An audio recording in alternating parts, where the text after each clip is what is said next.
جو بھی مینو جگتے ملے ماں دیاں ہیں دعاواں۔ حضرت سیدنا عبد الرحمن بن احمد رحمت اللہ تعالی علیہ بیان کرتے ہیں، میں نے اپنے والد کو کہتے ہوئے سنا کہ ایک مرتبہ ایک بوڑھی عورت حضرت سیدنا ابن مخلد رحمت اللہ تعالی علیہ کی بارگاہ میں حاضر ہوئی اور عرض کی، میرے جوان بیٹے کو رومیوں نے قید کر لیا ہے، میرا ایک چھوٹا سا گھر ہے، اس کے علاوہ میرے پاس کچھ بھی مال نہیں اور اس گھر کو میں بیچ بھی نہیں سکتی، لہذا آپ کسی صاحب حیثیت سے کہہ دیجئے کہ وہ فدیہ دے کر میرے بیٹے کو آزاد کرا لے، کیونکہ اب نہ تو مجھے دن کو قرار آتا ہے اور نہ رات کو نیند آتی ہے۔ آپ نے اسے تسلی دیتے ہوئے فرمایا، محترمہ آپ جائیے، میں آپ کے معاملے کو حل کرنے کی کوشش کرتا ہوں۔ راوی کہتے ہیں جب وہ بڑھیا چلی گئی تو آپ سر جھکا کر بیٹھ گئے اور آپ کے مبارک ہونٹ جنبش کر رہے تھے جیسے کچھ پڑھ رہے ہوں۔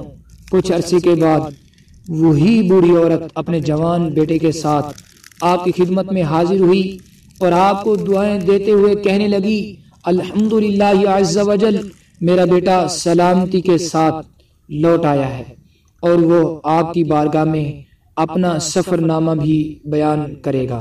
چنانچہ بیٹا آیا اور بولا، میں قیدیوں کی ایک جماعت کے ساتھ رومی بادشاہ کی قید میں تھا، اس کے قبضے میں بہت سارے باغات تھے، وہ ہر روز ہمیں اپنے باغات میں کام کرنے کے لیے بھیجتا اور شام کو واپس قید خانے میں ڈلوا دیتا۔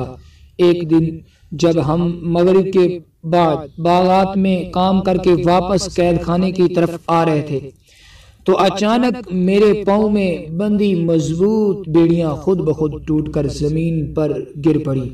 راوی کا بیان ہے کہ وہ نوجوان نے جس دن اور جس وقت میں بیڑیاں ٹوٹنے کے بارے میں بتایا تھا وہ وہی دن اور وہی وقت تھا جس میں بڑھیا حضرت سیدنا ابن مخلد رحمت اللہ تعالی علیہ کی بارگاہ میں دعا کے لیے حاضر ہوئی تھی۔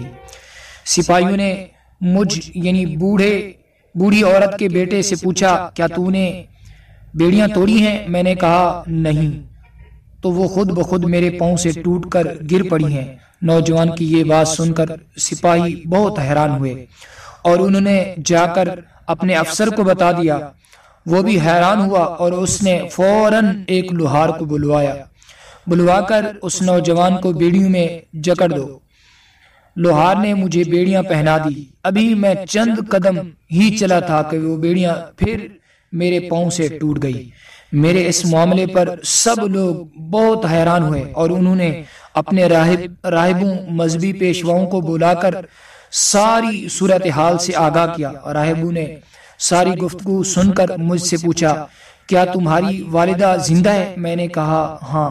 راہب میری بات سن کر ان لوگوں کی طرف متوجہ ہوا اور کہنے لگا، اللہ عز و جل نے اس کی ماں کی دعا کو قبول فرما لیا ہے۔ سپاہی بولے، جب اللہ پاک نے تجھے آزاد فرما دیا ہے تو ہم کیوں کر تجھے بیڑیوں میں جکڑ سکتے ہیں؟